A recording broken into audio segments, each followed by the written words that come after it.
श्री गुरुदेव सुप्रभात सर्वांना. सकाळ सकाळ छान अशी देवपूजा करून घेतली बघा.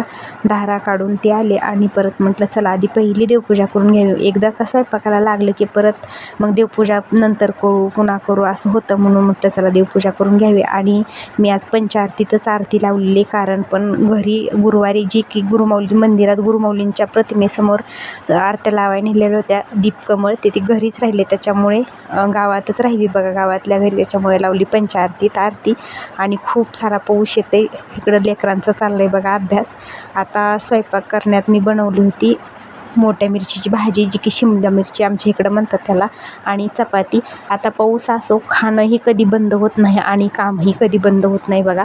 आता प्रत्येकाचं कसं असतं, जरा काम पावसापाणीचं नाही केलं तरी चालतं, पण आमचं काही तसं नाही बघा. कितीही पाऊस असू दे आमचं काम चालूच असतं.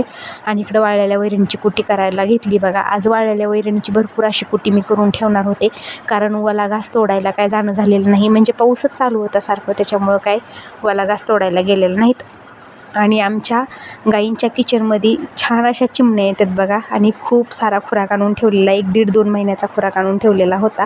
आणि इकडं संध्याकाळच्या जेवणात छान अशी बटाट्याची भाजी, भात बनवलेला होता, आणि पिऊने बनवले होते प्रिन्स. श्री गुरुदेव. शुभरात्री सर्वांना.